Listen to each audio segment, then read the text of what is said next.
নিরামিষের দিনে এইভাবে ছোলা দিয়ে মিষ্টি কুমড়ো রেসিপি একবার বানিয়ে দেখুন বন্ধুরা, মুখে থেকে ছাড়বে না। খেতে এতটাই সুস্বাদু হয়। তো hello everyone, welcome back to my channel Payel lifestyle. কেমন আছো তোমরা সবাই? আশা করি ভালো আছো। তোমাদের আশীর্বাদ ও ভালোবাসায় আমিও বেশ ভালো আছি। তো আজকে চলে এলাম আবার একটা রেসিপি ব্লগ নিয়ে। আজকের রেসিপি হচ্ছে ছোলা দিয়ে মিষ্টি কুমড়োর ছক্কা। তো বন্ধুরা, আজকে আমি ছোলা দিয়ে মিষ্টি কুমড়োর ছক্কা রেসিপি তৈরি করেছি। আর কীভাবে তৈরি করেছি সেটাই তোমাদের মধ্যে শেয়ার করব। তো চলো তোমাদের সাথে শেয়ার করি কিভাবে তৈরি করলাম। এখানে দেখতে পাচ্ছ একটা মিডিয়াম সাইজের কুমড়ো 4 ভাগের 1 ভাগ আমি নিয়েছি। আর কুমড়োটা কিন্তু বেশ পাকা, কালারটা খুব সুন্দর। এই কুমড়োটাকে এখন আমি ডুমডুম করে কেটে নেব। আর বন্ধুরা, তোমাদের সামনে চলে এলাম মিষ্টি কুমড়োটাকে ডুমডুম করে কেটে নিয়ে। সাইজটা দেখে নাও, আমি কিন্তু খুব একটা বেশি ছোটও করিনি, খুব বেশি যে বড় করেছি তাও কিন্তু করিনি, কেননা মিষ্টি কুমড়ো খুব তাড়াতাড়ি কিন্তু সেদ্ধ হয়ে যায়। এদিকে কুমড়োটা কেটে নিয়েছি, আর একদিকে চলো দেখায় কি কি উপকরণ লাগবে। এখানে দেখতে পাচ্ছ ছোট বাটির 1 বাটি ছোলা। কালকে রাতে আমি ভিজিয়ে রেখেছিলাম, সারা রাত কিন্তু খুব সুন্দরভাবে ভিজে গেছে। যেহেতু কুমড়োটা 4 ভাগের 1 ভাগ নিয়েছি, তাই এখানে কিন্তু আমি ছোট বাটির প্রায় 1 বাটি সমান ছোলা নিয়েছি। আর এদিকে বাকি যে উপকরণগুলো লাগবে সেগুলো চলো তোমাদের দেখিয়ে দিই। এখানে আমি 5টা কাঁচা লঙ্কা নিয়েছি, আর দারচিনি, 1টা এলাচ আর 2টো লবঙ্গ নিয়েছি, আর সাথে নিয়েছি কারি পাতা। তেজপাতার জায়গায় আমি কারি পাতা ইউজ করব। আর ওখানে আদা আর জিরে গুঁড়ো। আর হ্যাঁ, কারি পাতা কিন্তু ভীষণ উপকার। আর সব থেকে প্লাস পয়েন্ট হচ্ছে মিষ্টি কুমড়ো রেসিপিতে কারি পাতা দিলে টেস্ট কিন্তু দ্বিগুণ বেড়ে যায়। তো চলো বন্ধুরা, এবারে রান্না শুরু করি। প্রথমে কড়াইতে আমি সর্ষের তেল দিয়ে দিলাম। আর যে কোনো সবজি রেসিপি কিন্তু সর্ষের তেলে করলেই টেস্ট কিন্তু বেশি হয়, আমার কিন্তু এটাই মনে হয়, তাই আমি সর্ষের তেলে রান্না করছি। তেলে প্রথমেই আমি কাঁচা লঙ্কাগুলো দিয়ে দিলাম, আর ছোলাটাও দিয়ে দিয়েছি। তো ছোলাটাকে কিন্তু আমি হালকাভাবে ফ্রাই করব, কেননা বেশি ফ্রাই করলে কিন্তু ছোলাটা একটু শক্ত ভাব হয়ে যাবে। আর দেখো, হালকাভাবে ফ্রাই করে ওই ছোলার মধ্যে কিন্তু আমি মিষ্টি কুমড়োটাকে দিয়ে দিয়েছি। আর হ্যাঁ বন্ধুরা, তোমরা যদি চাও তাহলে এই মিষ্টি কুমড়োর সাথে কিন্তু 2-1টা আলু অ্যাড করতে পারো। আমি কিন্তু আলুটা খুব একটা পছন্দ করি না, তাই এখন আমি অ্যাড করিনি, তবে অ্যাড করলে কিন্তু বেশ ভালোই লাগে। আর বন্ধুরা, এখন আমি এই মিষ্টি কুমড়ো আর ছোলাটাকে কিন্তু হালকাভাবে ধীরে ধীরে ফ্রাই করে নেব।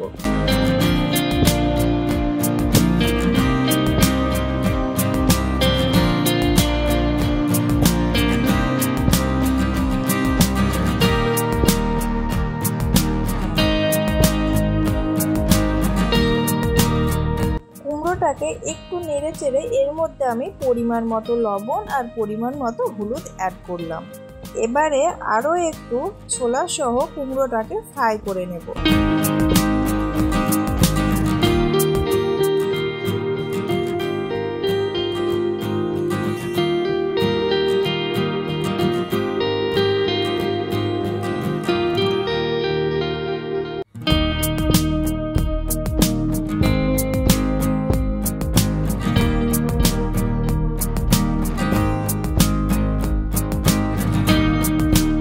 কুমড়োটাকে নেড়ে চেড়ে নিয়ে আমি কিন্তু থালা দিয়ে 2 মিনিটের জন্য ঢেকে দিচ্ছি। আর গ্যাসের ফ্লেমটা কিন্তু একেবারে স্লোতে দিয়ে দিচ্ছি। এইভাবে ঢাকা দিয়ে ফ্রাই করলে খুব তাড়াতাড়ি কিন্তু কুমড়োটা ফ্রাই হয়ে যায়, আর খুব তাড়াতাড়ি সেদ্ধ হয়ে আসে।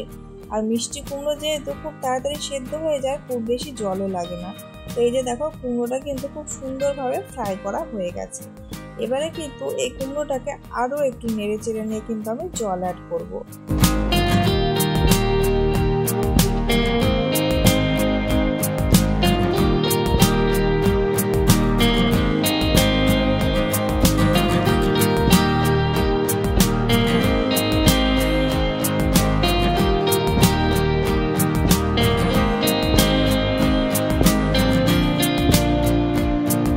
আমি এখানে কুমড়োটা ফ্রাই করা হয়ে গেছে, জল অ্যাড করছি। তবে জলটা দেখো, খুব যে বেশি পরিমাণে অ্যাড করছি তা কিন্তু না, কেননা কুমড়ো খুব তাড়াতাড়ি অল্প জলের মধ্যে কিন্তু সেদ্ধ হয়ে যায়। আর যেটুকু জল দিয়েছি ছোলাটা কিন্তু সেদ্ধ হবে। ওই কুমড়োর মধ্যে ছোলা কিন্তু আমি এমনভাবে সেদ্ধ করব যাতে ছোলাটা গোটা গোটা থাকবে, এমনকি গলবেও না, আবার মুখে দিলে বোঝা যাবে যে সেদ্ধ হয়ে গেছে। সেই রকম প্রসেসে কিন্তু আমি ছোলাটাকে রাখবো। তাই সেই হিসেবে জলটা দেখো খুব বেশি পরিমাণে যে দিয়েছি তা কিন্তু না।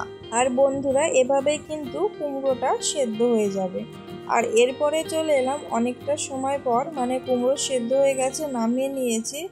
আর এখন আমি কুমড়োটা রান্না করব, তো সম্বারা করবো আর কি। তো এখানে দেখতে পাচ্ছ যে যে মশলাগুলো নিয়েছি এগুলো কিন্তু একসাথে সমস্ত মশলা তেলে দিয়ে কিন্তু আমি কুমড়োটা দিয়ে দেবো।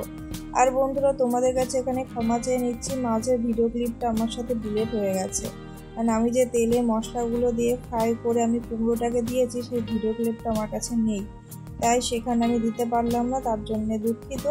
আর এই যে দেখো কুমড়োটাকে কিন্তু আমি মশলার মধ্যে দিয়ে কষিয়ে নিচ্ছি। আর দেখো কত সুন্দর হয়েছে, মানে খুব যে বেশি গলে গেছে তাও কিন্তু না, তো একটু গোটা গোটা কিন্তু রয়েছে। আর তার সাথে কিন্তু ছোলাটাও পরিমাণ মতো ভালোভাবে সেদ্ধ হয়েছে। আর কুমড়োটা কিন্তু বেশি সময় নেই, মানে হয়ে এসেছে, আমি নামিয়ে নেব। তবে আর একটু কিন্তু শুকনো করব। আর নিরামিষের দিনে এই রকমভাবে ছোলা দিয়ে মিষ্টি কুমড়োর রেসিপি করলে কিন্তু খেতে বেশ ভালো লাগবে। আর এই রেসিপিটা লুচি, পরোটা, রুটি বা ভাত যে কোনো খাবারের সাথে কিন্তু খাওয়া যাবে। তো বন্ধুরা দেখতে পাচ্ছ কুমড়োর সবজিটা কিন্তু হয়ে এসেছে। আর আমি উপর থেকে 1 চামচ মতো ঘি দিয়ে দিলাম যাতে টেস্টটা আরও বেড়ে যায়।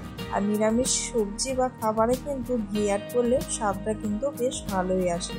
আর হ্যাঁ বন্ধুরা, মিষ্টি কুমড়োর সবজি যখন আমি তেলে মশলা কষিয়ে নিয়েছি সেই সময় কিন্তু চিনি অ্যাড করতে পারো। আমি কিন্তু চিনি অ্যাড করিনি, কেননা মিষ্টি কুমড়োটা বেশ পরিমাণে মিষ্টি রয়েছে। আর খুব বেশি মিষ্টি আমার ভালো লাগে না, সেই জন্য আমি স্কিপ করেছি।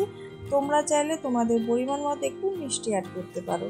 আর এরপরে দেখো চলে এলাম একেবারে কিন্তু রেসিপি নিয়ে, মানে রান্না কমপ্লিট। দেখো আমি কিন্তু রান্নাটা নামিয়ে নিয়েছি। আর কতটা লোভনীয় হয়েছে না ছোলা দিয়ে মিষ্টি কুমড়োর ছক্কা।